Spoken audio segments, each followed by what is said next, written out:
On passe la parole à Sam Sévérin Ango. Sam Sévérin, le professeur Onangi pense que l'Africa Foot depuis un certain temps est quelque chose de toxique. Il parle même d'une affaire semi-mafieuse. Votre regard et votre commentaire. Bon, moi je ne vais pas nécessairement réagir au propos du vice-recteur, dont on connaît le positionnement relativement à cette actualité, hein, tout au moins depuis quelques jours. Ce que je souhaiterais souligner très rapidement, c'est d'abord que nous sommes contents, satisfaits, nous qui avons contribué véritablement à ce qu'on puisse connaître ce dénouement-là. Et nous sommes majoritaires au Cameroun, nous nous en sommes félicités.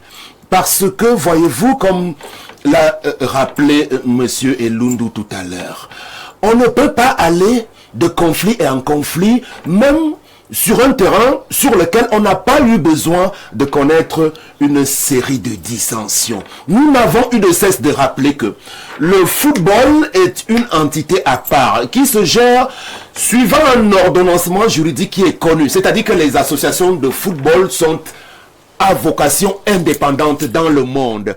Et pour assez rapidement prendre le contre-pied du professeur Onangi, non, il n'y a pas d'organisation semi-mafieuse qui se met en place parce que on sait qu'au niveau de la FIFA, il y a eu des dirigeants depuis le temps de Sepp Blatter, il y a eu un autre dirigeant qui est arrivé à la tête de la FIFA. Il n'y a pas de dispositifs qui permettent que, à la tête de la Confédération africaine de football, il n'y ait qu'une unicité de candidature. Parce qu'au lendemain de Issa Hayatou, on est déjà, je crois, au deuxième président de la Confédération africaine de football. Ce qui se fait, ces derniers temps, fatalement, on doit le reconnaître, c'est que lorsqu'on a conscience que les choses sont plutôt bien organisées, on ne peut pas tout le temps aller à des changements. Et pour revenir sur le cas de l'Africa Foot, il y avait une commission électorale indépendante, présidée par de hauts magistrats. Monsieur Henri Noël Moukouri Missipo, qui est un magistrat de haut niveau au Cameroun, qui présidait la commission électorale, composée de bien d'autres figures. Alors, lorsqu'on recevait les dossiers depuis le déclenchement du processus, que voulez-vous s'il y a un ensemble de dossiers qui ne remplissent pas les conditions? J'ai eu connaissance d'un personnage, pas très bien connu sur la place, qui n'avait pas le minimum pour poser sa candidature sur la table. Mais les gens se sont mis finalement à raconter tout et n'importe quoi. Non, moi j'étais hier sur le théâtre des opérations en Bankomo. Du début de l'après-midi jusqu'à la fin de la soirée, les choses étaient millimétrées, bien organisées, bien orchestrées. Et je vais ici faire remarquer que, au niveau du bicéphalisme qu'on a envie de mettre sur la table, en évoquant même un manque de solidarité gouvernementale, non. Ne commençons pas par dire des choses qui ne conviennent pas. Le gouvernement de la République est une entité globale qui gère la vision d'ensemble qui régule l'administration générale d'un pays. Et il y a des secteurs et des segments. Chaque ministère a sa responsabilité propre. C'est-à-dire que le département en charge des sports est finalement chargé de ne traiter que des questions qui ont trait au sport, à l'organisation du sport sur l'ensemble du territoire. Le ministère de l'administration territoriale a sur son cahier de charges véritablement la régulation de l'ordre public. Il n'y a pas ce qu'on a appelé l'ordre public sportif, non. Il y a un ordre public global. Et ce sont les fonctionnaires, hauts fonctionnaires du MINAT qui sont appelés à apprécier si il y a menace de trouble à l'ordre public ou pas. Et c'est ce qui a été fait. C'est-à-dire que le ministre de l'administration territoriale, Paul Atangadji, que je félicite avec l'ensemble de ses collaborateurs, ne peut pas être induit en erreur. C'est-à-dire que si vous êtes membre du gouvernement dans un secteur A, vous n'allez pas induire le ministre du secteur B en erreur. Non, ça ne peut pas fonctionner comme ça. Et je félicite également la belle coordination du Premier ministre, chef du gouvernement, qu'on a voulu embarquer dans cette affaire. Hier en Bankomo, on a vu arriver Madame le sous-préfet, qui est venue présider les opérations en tant que caution de l'État camerounais autour de ce qui était en train de se dérouler. Il faut qu'on arrête ces considérations, ces archaïsmes quand même. Les enfants du football sont d'abord des enfants camerounais. Je vais donc rappeler ici la composition, enfin, quelques grands mots. issus du comité exécutif nouvellement élu quand même, qui ont su représenter le Cameroun. Et il n'y avait pas que ces membres-là hier dans la salle, parce qu'on a eu droit quand même à une belle brochette d'anciennes gloires et des figures emblématiques du football camerounais, en tête desquelles Albert Roger Mila, on a aperçu tout le monde, et Lucien Métomo, et tous les autres, Bernard Choutan, il y avait Rigobert Serge Sombaranak. Et une entrée fracassante au comité exécutif, Madame Gaëlle Déborah Nganamut, qui représente les corps de métier. Tous les corps de métier. Vous avez dans ce comité Monsieur Daniel Mongenyamsi, qui est un grand opérateur de la place dans les questions de football. Vous avez Madame Céline Eko, qui a été reconduite première vice-présidente. Vous avez le troisième vice-président, Monsieur Djampi, qui représente la Ligue de l'Est. Monsieur Prosper Koumvondo, que du très beau monde et de grands Camerounais qui méritent de bénéficier de la confiance. Je n'ai même pas besoin d'évoquer ici le cas de la personnalité magistrale de Monsieur Samuel Eto'o, qui a été applaudi de par le monde à travers la grandeur dont il a su faire monter. Tout à l'heure, si vous me donnez l'occasion, moi je voudrais revenir sur les priorités de ce nouveau mandat. C'est la question que je voulais vous poser par la suite. C'est-à-dire que nous sommes méthodologiques, on applique une méthodologie dans le cadre de ce programme. Je voulais d'abord que nous puissions avoir une analyse générale de l'élection. Maintenant que Samuel Eto'o a été réélu pour les 4 prochaines années, quelles doivent être les priorités? Entre-temps, Sam Sévéran Ango, qui répondez-vous à ceux qui pensent qu'au-delà de tout, les 4 dernières années de Samuel Eto'o à la tête de la Fédé ont été mitigés sur le plan du bilan. Très bien, je réponds d'abord rapidement à cela, effectivement. Alors, ceux qui le disent ne sont pas de très bonne foi. Vous ne pouvez pas amonceler sur le chemin d'une personne nouvellement élue des pièges à n'en plus finir, vous l'empêchez de travailler et vous venez demander le bilan de quoi? En réalité même, ce dont on doit se féliciter, c'est toute la détermination dont il a fait montre pour quand même aboutir à des résultats. Parce qu'il y en a eu finalement. Vous savez, nous on a fait le tour du monde pour suivre les compétitions internationales. Le fait simplement d'avoir choisi récemment de faire bénéficier à la Fédération camerounaise de football d'un partenaire en termes de transport haut de gamme des footballeurs camerounais et de tous les personnels, il faut parler de la marque Sky Motor sans publicité, c'est une grande première.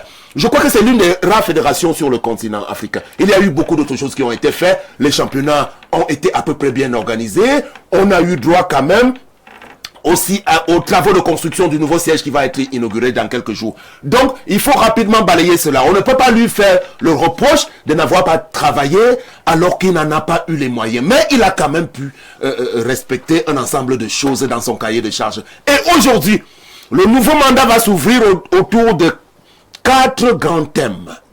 Première chose, il va falloir raviver l'image des sélections nationales de football. Les 2 premiers thèmes se rejoignent d'ailleurs parce qu'il faut faire revivre le label Lion Indomptable par rapport à tout ce à quoi on a assisté ces derniers temps. Il va s'agir également de rendre les compétitions beaucoup plus attractives, c'est-à-dire les championnats beaucoup plus compétitifs et comme 4e thème, renforcer l'autonomie de la Fédération camerounaise de football. Parce qu'on en a marre de ces intrusions répétées. Et donc, je chute sur l'équipe nationale, parce que ça semble être une priorité véritablement aujourd'hui, parce que l'ensemble des Camerounais se reconnaissent autour des lions indomptables du Cameroun. Et ce label est galvaudé aujourd'hui par la faute des immixtions répétées au cœur de la gestion de cette équipe nationale, de ces équipes nationales. Samuel Eto'o l'a dit, et nous le répétons ici sur ce plateau, personne ne sera au-dessus de la nation. Personne ne sera au-dessus du Cameroun. Il n'y aura pas de joueurs au-dessus de la sélection nationale des Lions indomptables. Donc on va s'y atteler dans les prochains jours. Il a reçu les pleins pouvoirs pour prendre un ensemble de mesures.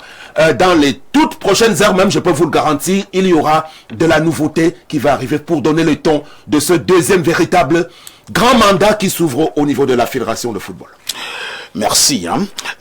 Abel Elimi Lobé, dans le discours de Samuel Eto'o hier du côté de Mbankomo, il faisait comprendre que sa réélection ne marque pas la fin d'un cycle, elle marque plutôt le début d'un nouvel élan, un élan fondé sur 3 engagements majeurs. Et là, Samuel Eto'o a parlé de la transparence, de la performance sportive, mais surtout également de la dignité des acteurs locaux. Alors, puisqu'il parle ici de la transparence, avez-vous l'impression que depuis un certain temps quand même, Samuel Eto'o est victime du fait qu'il a eu à fermer, pour parler comme certains, à fermer les robinets à la FECAFOOT?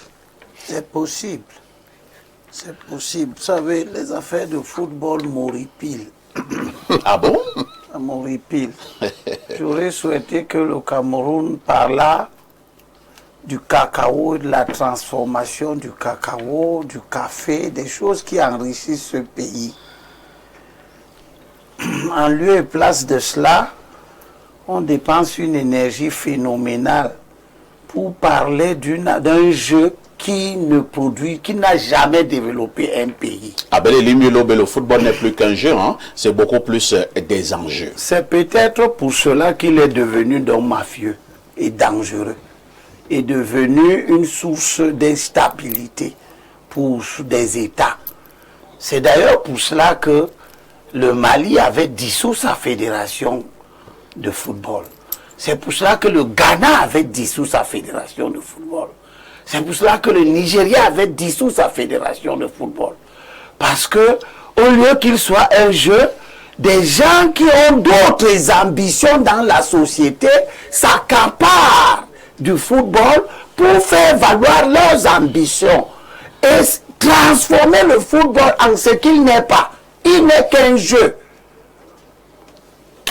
On veut en faire autre chose.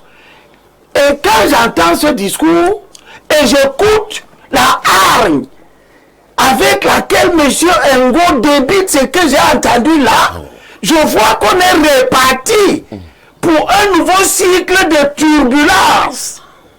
J'ai gardé à tous les Camerounais ce petit morceau choisi de Paul parlant aux Corinthiens. Dans 1 Corinthiens chapitre 15 verset 33, ne vous égarez pas. Les mauvaises compagnies ruinent les habitudes utiles.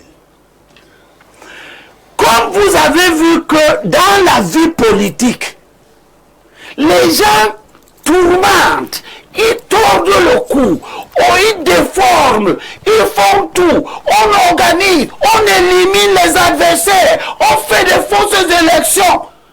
Ça gangrène les autres secteurs de la société. Dans les partis politiques, on élimine les adversaires, on s'arrange à être le seul candidat, on sort, on revient, on entre par le bas, on entre par la fenêtre.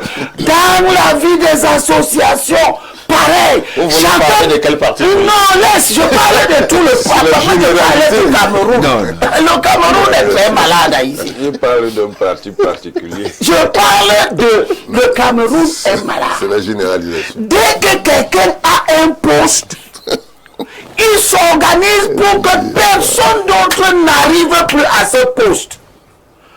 Dans les communes, les gens sont maires, ils crient les conditions pour que personne d'autre ne devienne maire.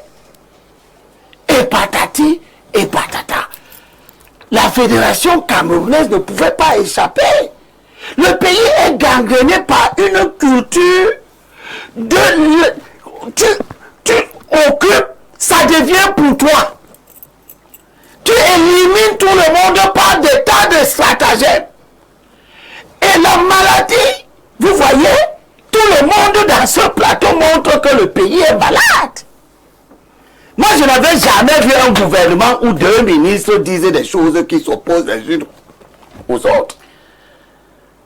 Je pensais que le gouvernement, avant que sa parole ne soit entendue, parle entre lui là-bas. Maintenant, je vois un mot qui me dit, sinon le gouvernement parle en public. Mais Ango n'a pas tort. Parce que ça n'a pas commencé aujourd'hui et nous dont tu parlais tantôt tout à l'heure. Dans ce pays, on a vu la Cour suprême donner raison à un artiste, comment il s'appelle, Sam Mende, et le ministre a dit qu'il n'applique pas. Et il n'a pas appliqué et les décisions sont restées lettres mortes depuis. Ça ne vous a pas offusqué, c'est pour le volleyball qui vient vous offusquer maintenant. Ça date de depuis. Aujourd'hui, tout le monde est très content d'attendre Gandhi. Parce qu'il a fait ce qui est bon pour vous en ce moment. Demain, il va faire quelque chose qui ne sera plus bon pour vous. Vous serez sur tous les plateaux à aller traiter de moulineuses d'abeilles, de ceci et de cela. C'est de ça qu'il est question et ça montre jusqu'à quel point ce pays est désorganisé. Mais c'est le pays que nous voulons. Monsieur Aïssi, Oui. nous voulons un pays désorganisé. En tout cas, pas moi. Et ça n'a pas commencé maintenant. Avant la réélection du président, on était déjà dans le désordre. Mais les Camerounais ont dit que c'est ceux qu'ils aiment. Ils aiment un pays qui marche où le président... Tu te plains pourquoi? Le président a gagné les élections en 2019. Il les a gagnées en 2020. Il n'a pas fait de gouvernement. Vous n'êtes pas plaint. Il est resté de 2020 à 2025 jusqu'à aujourd'hui. Il n'a pas fait de gouvernement. Il a la loi avec lui. Il a la constitution avec lui. Il a même le bon sens avec lui. Vous vous plaignez pourquoi? Puisqu'il vient d'être élu. Taisez-vous. Le président a le droit de faire comme il entend, comme c'est bon pour lui. Si demain même il dissout la Fédération camerounaise de football, moi j'applaudirais. Parce que nous sommes dans une tourmente interminable Vous allez chuter. dans laquelle je ne vois d'ailleurs pas comment on va sortir. Et cette tourmente-là montre que le régime du président se fragilise davantage. Quand un ministre ne peut pas parler à notre ministre, au cabinet du premier ministre, pour se dire quelle est la position de droit, quelle est la position politique, qu'est-ce qui est bon pour notre pays dans cette affaire, et que les ministres viennent sur la place publique, l'un écrit à l'autre, la correspondance se retrouve dans les réseaux sociaux. Vous me direz aussi que les correspondances gouvernementales doivent être sur les réseaux sociaux. Tant mieux. Peut-être que quand vous arriverez au pouvoir, les correspondances gouvernementales ne seront même plus seulement dans les réseaux sociaux. Nous sommes dans le désordre, chers compatriotes. C'est compris. Je ne connais pas un autre pays, même africain, où des situations comme celles que nous venons de voir là, se sont déroulées. Demain, le ministre de la Défense va prendre une décision ordonnée. Le secrétaire d'État à la gendarmerie va décider de faire autre chose. Non, ce n'est pas ça. Vraiment, en une seconde. C'est de cela qu'il est question. Des dysfonctionnements, des désordres. C'est compris, hein. Et lorsque vous êtes, comme vous, je vous vois là, et toi en particulier, à indignation sélective, à géométrie variable. Aujourd'hui, tu parles de Samuel Eto'o, mais hier, c'était le fou-fendeur de Samuel Eto'o sur tous les plateaux. Ce n'est pas le débat. Hein. Aujourd'hui, Samuel Eto'o, il va faire ci, il va faire ça. Mais Samuel Eto'o n'a pas changé. On parle la parole à souligner.